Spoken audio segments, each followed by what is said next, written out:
Je commence enfin à voir les yeux qui dégonflent. J'avais envie d'enregistrer une vidéo et en fait j'attendais un peu que mes yeux dégonflent mais ça ne dégonflait pas. C'est le matin. J'ai pas le choix que de faire cette vidéo le matin en fait, donc voilà. Première chose, bonne année. Je sais que je l'ai pas dit avant parce que j'ai pas fait d'autres vidéos avant, donc bah voilà. Je vais vous faire en fait dans cette vidéo, c'est pas une vidéo qui est scriptée, qui est préparée et tout, donc ça va être un petit peu comme ça, olé olé. On va parler un petit peu de ce qui va se passer en 2020 sur la chaîne, par rapport à ce que je vais développer autour, les workshops, il y en a un premier qui arrive tout bientôt, et deux trois petits autres trucs. Si vous venez pour du contenu, pas besoin de fermer la vidéo, il y a du contenu pour vous, je vous ai pas oublié, je vais glisser un petit bout de tuto, truc muche quelque part par là au milieu, je vous dis pas où parce que sinon vous allez pas regarder la vidéo et ça serait bien dommage parce que vous manqueriez des choses importantes.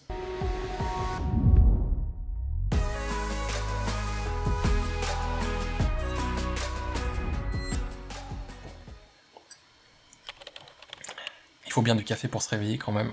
D'ailleurs la tasse est très cool. Si ça veut bien me faire la mise au point, je pense que ça résume vraiment bien ce qui va se passer en 2020, c'est-à-dire se concentrer sur ce qui est le plus important. Par rapport à YouTube, ça veut dire surtout pour moi une chose, c'est pour une année d'arriver à être plus régulier.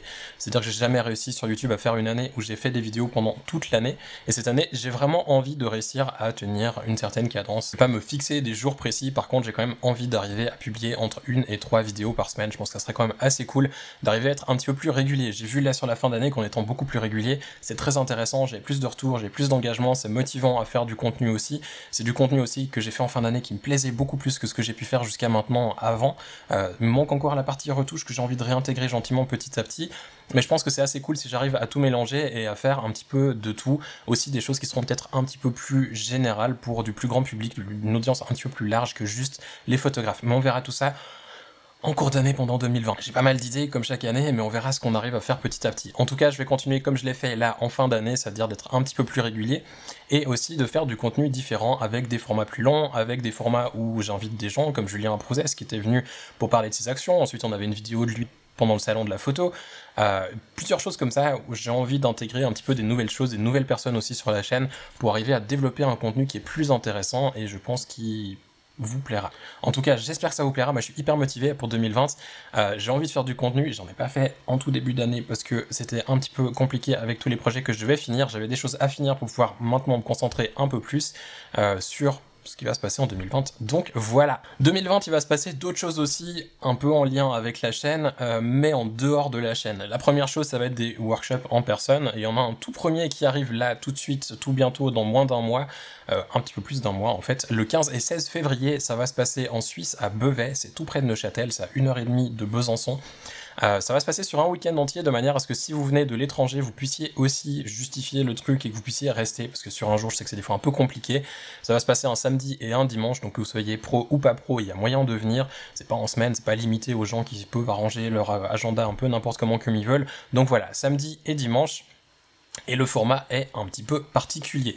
J'ai voulu en fait faire un format un petit peu spécial, ça va être donc un workshop beauté, ou plutôt portrait créatif, je sais pas trop comment appeler ça, j'ai dit beauté parce que c'était plus court, mais l'idée en fait c'est de développer ça sur 2 jours en ayant un jour qui est dédié à la prise de vue, donc tout ce qui est création, pré-production, et ensuite le shoot, avec le matin une masterclass où en fait je vais vous montrer comment je travaille, je vais vous expliquer comment est-ce que j'assemble une équipe, comment est-ce que je crée un moodboard, où est-ce que je vais trouver les idées, comment est-ce que je shoot ensuite, je vais shooter là devant vous pour vous montrer exactement comment je travaille, l'éclairage, la gestion des modèles, tout ça, tout ça.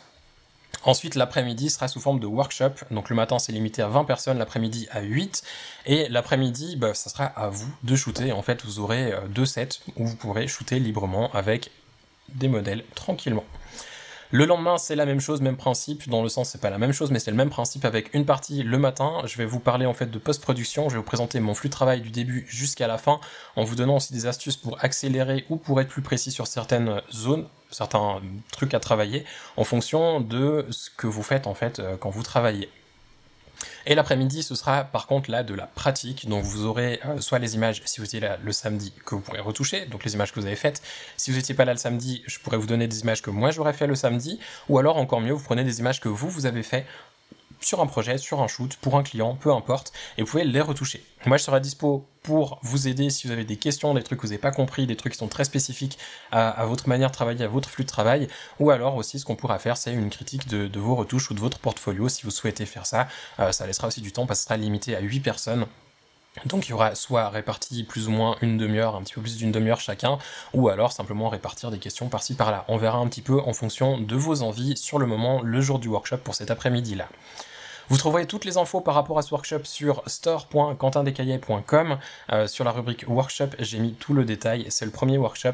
Les tarifs sont, à mes yeux, en tout cas, assez abordables. J'ai essayé de faire un truc qui était vraiment cool. C'est-à-dire que les masterclass qui ont lieu le matin sont 139 €. Ça me paraît pas être un prix qui est énorme. Donc voilà, je trouve ça assez cool. Le week-end est un petit peu plus cher. Ça me paraît normal aussi par rapport à tout le contenu qu'il y aura et aussi par rapport au fait que finalement, vous pourrez presque créer une petite partie de votre portfolio pendant le shoot et pendant le week-end.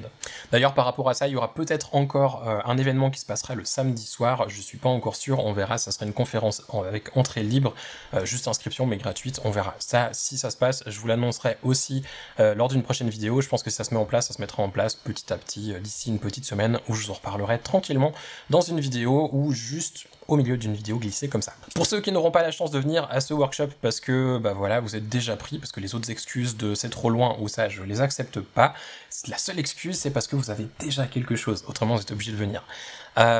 Les autres qui ne peuvent pas venir, je pense qu'il y aura d'autres workshops qui vont se réorganiser dans le cours de l'année, par contre les prix risquent de ne pas forcément rester les mêmes. Là c'était vraiment un essai, j'avais envie de faire un truc qui soit abordable, de voir comment ça se passe, de voir si ça pouvait aussi motiver des gens à venir depuis l'étranger jusqu'en Suisse si c'est pas trop cher, donc à voir. Les autres donc qui vont se repasser, je sais pas encore où, ni quand, ni comment, si ça se passera sur un week-end, sur un jour, je sais pas du tout. Je sais qu'il y aura certainement d'autres workshops dans l'année, mais pour le moment, je peux pas vous en dire plus, j'ai vraiment zéro information parce que j'ai pas du tout planifié d'autres workshops pour le moment. Par contre, il y a d'autres choses qui arrivent par rapport au workshop. Si vous voulez pousser l'apprentissage plus loin que ce que je propose sur ma chaîne YouTube, il y a la boutique, donc le même endroit que je disais tout à l'heure, store.quentindescaillet.com, où il y a des nouveaux produits qui arrivent petit à petit. J'ai par exemple, pour ceux qui sont abonnés à la newsletter, vous l'avez vu, j'ai par exemple sorti des petites vidéos pour vous aider à retoucher les cheveux. Il y a des pinceaux qui viennent avec, il y a 14 pinceaux, il y a 90 minutes de vidéos qui vous aident à retoucher les cheveux, les cils, les sourcils, la barbe. D'ailleurs, je vais vous glisser juste après un petit extrait d'une des vidéos, comme ça vous verrez à quoi ça ressemble. C'est pas une vidéo où vous voyez ma tête, c'est une vidéo où vous voyez mon écran, comme je le faisais il y a des années en arrière sur YouTube. Et c'est des vidéos qui iront un peu plus loin que ce que je propose sur YouTube. Lorsqu'on travaille sur des portraits serrés, que ce soit du beauté ou du portrait en général, il n'est pas rare qu'on ait besoin de retravailler les cils. Ici, on a un bon exemple où on a malheureusement quelques petits trous au niveau des cils. On voit qu'il y a des espaces, que c'est pas forcément très régulier. On va donc essayer de régler un petit peu ce problème en rajoutant des cils. Je vais vous montrer différentes méthodes pour le faire. En réalité, j'en ai 3 à vous proposer et après, ça dépendra un petit peu des images que vous préférez faire. Pour la première méthode, on va utiliser le pinceau. Le pinceau, on va appuyer donc sur B sur notre clavier pour l'activer. On va faire un clic droit et on va utiliser ici un pinceau assez dur. J'en ai plusieurs dans le pack que je vous ai proposé. On a donc le cheveu et sourcil qui peut fonctionner dans certains cas pour les cils. On a le cil mascara qui a un petit peu plus de texture et le cil standard qui est un petit peu plus fin. Dans le cas de cette image, je vais plutôt utiliser le cil mascara qui je pense correspondra mieux au cil qu'on a déjà ici sur la photo. Je vais donc utiliser ce pinceau là. Je vais garder une épaisseur de 4 qui me paraît assez bien par rapport au cil que j'ai sur la photo. Je vais par contre ici ajuster le flux, je vais le monter aux alentours des 70 à 80. On va ensuite prendre le pinceau, on va faire un nouveau calque vierge, on va l'appeler cil tout simplement. On va pas mettre de mode de fusion ou quoi que ce soit de particulier dessus. On va ensuite prendre notre pinceau et simplement refaire des nouvelles formes qui ressemblent à ce que l'on a déjà ici. Par exemple, on voit que celui-ci fait un petit angle sur le bas et remonte. On va essayer de refaire la même chose à côté. Vous voyez qu'ici, je l'ai en blanc. On va donc faire commande ou CTRL Z. On va échantillonner sur le cil à côté et on va refaire la même chose. Un peu petit, commande CTRL Z. Dans ce genre de situation, en général, commande et CTRL Z sont votre meilleur ami. On va en faire quelques-uns, regardez ensuite ce que ça donne. Il ne faut pas non plus hésiter des fois à repasser très proche pour faire un petit peu l'effet de cils qui se croisent ou alors un effet de dédoublement de cils. Ça arrive des fois qu'on en ait comme ça pour que ça ait l'air un petit peu plus crédible. Il faut bien suivre la forme de ce que l'on a déjà sur la photo pour pas que ça fasse trop faux. Le but ici, c'est pas de faire quelque chose qui a l'air vraiment faux, c'est plus de remplir un petit peu les trous et de donner un effet qui donne assez bien, surtout quand on va regarder de loin. Ça peut aussi marcher sur des close-up, mais vous allez voir que les autres techniques sont peut-être un petit peu plus adaptées dans le cas d'un close-up. Quoique, une peut-être un peu moins que l'autre. Faut pas hésiter à retourner le plan de travail, donc R sur le clavier et ensuite avec le curseur à gauche et à droite. Ça nous permet de retourner un petit peu le plan de travail. C'est des fois plus simple pour avoir la tablette l'image qui est dans le bon sens par rapport au mouvement qu'on fait sur la tablette. De cette manière, on a vraiment un mouvement qui est naturel et c'est beaucoup plus simple pour dessiner. Pour revenir à 0, Escape, et ça nous permet de revenir à notre plan de travail par défaut, une vision normale. Ici, on a rajouté quelques cils. On va faire un filtre et flou gaussien. Donc ici, filtre, ensuite dans flou et flou gaussien. On va prendre un rayon peu élevé. Le 0,5 me paraît bien. On va essayer de monter un tout petit peu, peut-être. 0,6.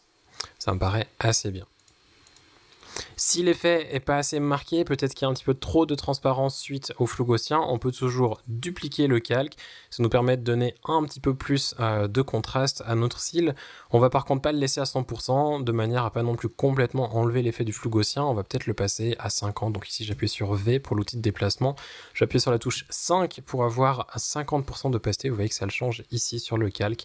Comme ça, j'ai pas besoin d'aller sur le curseur et le bouger à la main. Je vais essayer différentes valeurs. 65, ça me paraît pas trop mal. Je vais garder 65. Je vais fusionner avec ce que j'ai en dessous. Donc commande ou contrôle E pour fusionner avec le calque du dessous et ça me permet d'en avoir plus qu'un seul. Du moment où j'ai ça, je vais retourner dans filtre. On va zoomer un petit peu de manière à ce que vous voyez bien ce qu'on va faire maintenant. On va aller dans filtre, ensuite dans bruit et ajout de bruit. L'ajout de bruit va nous permettre en fait de rajouter un petit peu de bruit sur les pixels qu'on a ici sur le calque de cils, de manière à mieux se mélanger à ce que l'on a sur le reste de l'image. On va faire un aperçu pour voir exactement ce qu'il fait.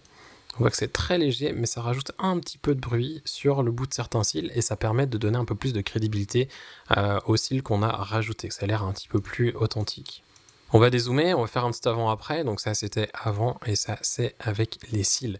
Bien entendu que la qualité ici des cils dépendra beaucoup de la qualité du dessin des cils que vous allez faire. Évitez de trop en rajouter, ici j'en ai pas mal rajouté quand même par rapport à ce que je ferais d'habitude, surtout que vous ayez un exemple qui soit assez visible, mais vous pouvez le faire un petit peu plus léger, de manière à garder un rendu peut-être un peu plus naturel. C'est des choses que je propose sur des workshops en personne, c'est des choses que je propose aussi sur la boutique, et pour les gens qui n'ont pas envie de payer un produit et juste payer un produit, je vais aussi proposer un format abonnement, ça sera en fait Patreon, qui en fait reprendra une grosse partie du contenu de la boutique, mais qui sera proposé sous forme d'abonnement. Il y aura aussi du contenu qui sera exclusif à Patreon, donc des vidéos qui iront plus loin que ce que j'ai sur YouTube, qui ressembleront vraiment à ce que je propose dans mes workshops, et comme ça vous aurez pratiquement, je pense, petit à petit tout le contenu que je propose dans des workshops sur Patreon. En tout cas au niveau de la post-production, par rapport à la prise de vue, pas encore sûr que j'arrive à avoir les moyens de tout filmer, on verra. Quand je vous parle de pas tous les moyens, c'est aussi par rapport au matériel, où pour le moment je suis assez limité au niveau du matériel pour me filmer. J'ai la chance aujourd'hui de me filmer avec un Z6, Nikon me l'a prêté quelques jours, malheureusement il repart aujourd'hui. D'habitude je me filme avec un D810, donc autant vous dire que pour faire de la vidéo c'est pas pratique, en plus c'est le boîtier que j'utilise pour shooter, donc c'est vraiment pas pratique du tout de se filmer en même temps que je shoot avec le même boîtier. Donc voilà, c'est aussi pour ça que j'ai envie de développer Patreon, que j'ai envie de développer les workshops.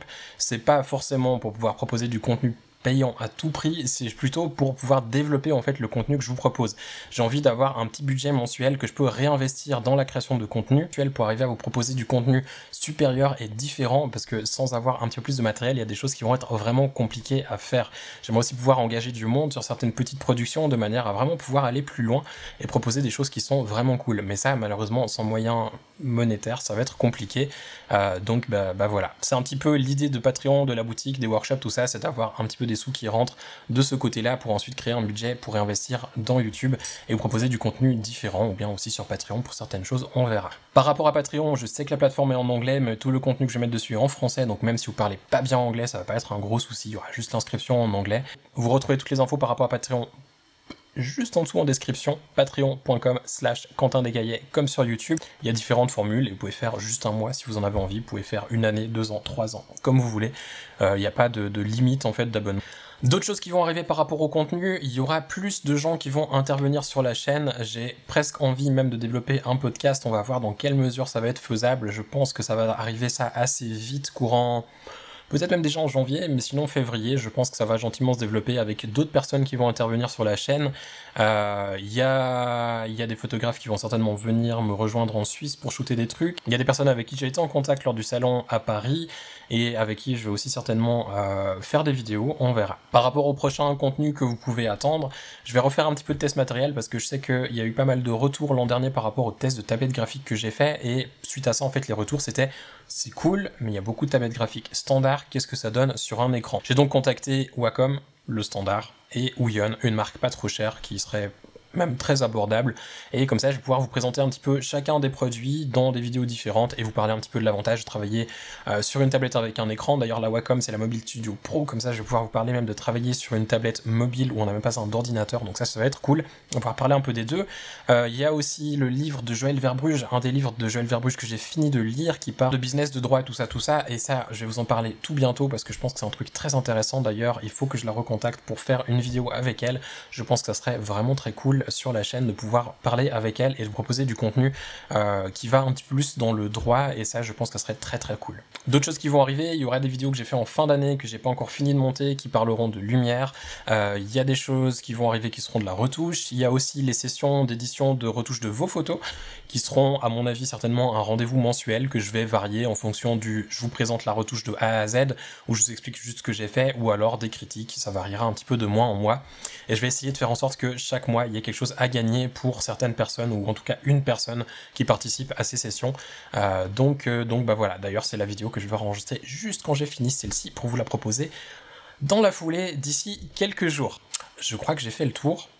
J'ai pas forcément d'autres choses tout de suite à vous dire par rapport à 2020. Être régulier, les workshops, Patreon, ce qui va arriver là tout bientôt, le contenu va rester un petit peu ce qui s'est passé en fin 2019. Je crois que c'est un petit peu tout.